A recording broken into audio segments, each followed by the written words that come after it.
આજે 10 મે અને અખાત્રીજનો દિવસ એટલે કે ભાવનગરનો સ્થાપના દિવસ ઈસવીસન 1723માં ભાવનગરના મહારાજા ભાવસિંહજી દ્વારા ભાવનગરની સ્થાપના કરવામાં આવી હતી.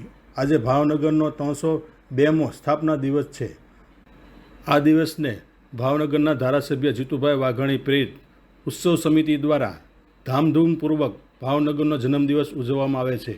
પરંતુ હાલમાં ચૂંટણીઓ ચાલી રહી હોય, આચારસંહિતા લાગુ હોય, જેને લઈને જીતુભાઈ, નીમુબેન બામણીયા અને ભાવનગરના મેયર સહિતનાઓ દ્વારા ભાવનગરના સ્થાપક મહારાજા ભાવસિંહજીની પ્રતિમા તેમજ પ્રજાવત્સલ્ય મહારાજ કૃષ્ણકુમારસિંહજી મહારાજની પ્રતિમાઓને ફૂલહાર કરવામાં આવ્યા હતા. ત્યારબાદ દેવજી ભગતની ધર્મશાળા પાસે આવેલ સમાધિ સ્થળ પર પણ જીતુભાઈ સહિતનાઓએ મુલાકાત લીધી અને ફૂલહાર અર્પણ કર્યા હતા.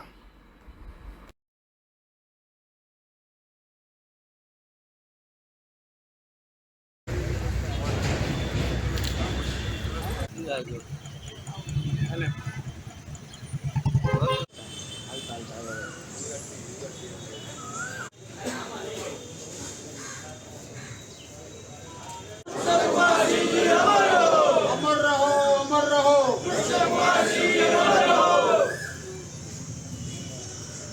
जय भावेना, जय भावेना।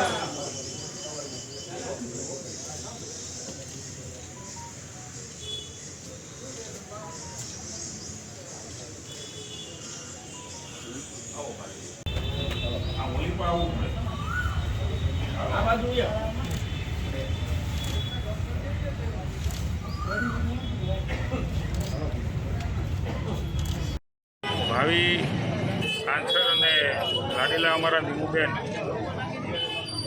વિશેષ ઉપસ્થિતિમાં માનની મેયરશ્રીના અધ્યક્ષસ્થાને ભાવેણા જન્મોત્સવ સમિતિ અને અમારી સૌ ટીમ દ્વારા એની સાથે વર્ષોથી હું જોડાયેલો છું. આજે સતત 8મું વર્ષ છે.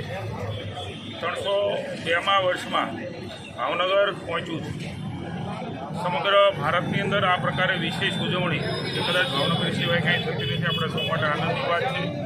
કૃષ્ણકુમારસિંહજી, ડૉક્ટર વીરભદ્રસિંહજી, ભાવસિંહજી, તખ્તસિંહજી, પ્રજાવાત્સલ્ય રાજવીઓ જે મળ્યા છે ને, કૃષ્ણકુમારસિંહજીએ પહેલું રજવાડું એ લોકશાહીમાં સરદાર સાહેબને અર્પણ કરીને એક સૌથી મોટી પહેલ એમણે કરેલી. કૃષ્ણકુમારસિંહજીના બાવલે સમાધિએ ભાવસિંહજીના બાવલે શ્રદ્ધાંજલિ આપવા માટે, પુષ્પાંજલિ આપવા માટે અમે સૌ આવ્યા છીએ.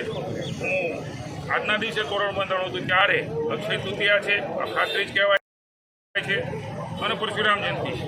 ત્યારે સમગ્ર ભાવેણાને આપણા જન્મદિવસની શુભકામના અને ખાસ કરીને વિશિષ્ટ પ્રકારે કાર્નિવાલ તરીકે 3 દિવસની ઉજવણી એ સતત 8 વર્ષથી થઈ રહી છે. પણ આદર્શ આચારસંહિતા એ 4 જૂન સુધી લાગુ પડેલ હોય આ વખતે બોરતળાવ ખાતે કાર્નિવાલનો કાર્યક્રમ બંધ રાખેલ છે. પણ જ્યારે મોકો મળે ત્યારે અમારા નીમુબેન જીતવાના છે.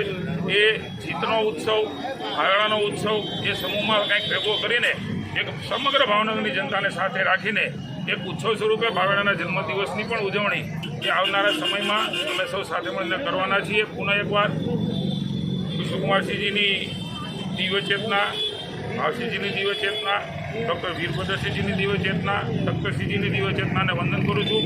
આપણું ભાવેણું હંમેશા અમર હતું, અમર રહેશે. જય ભાવેણા, જય કૃષ્ણકુમારસિંહ.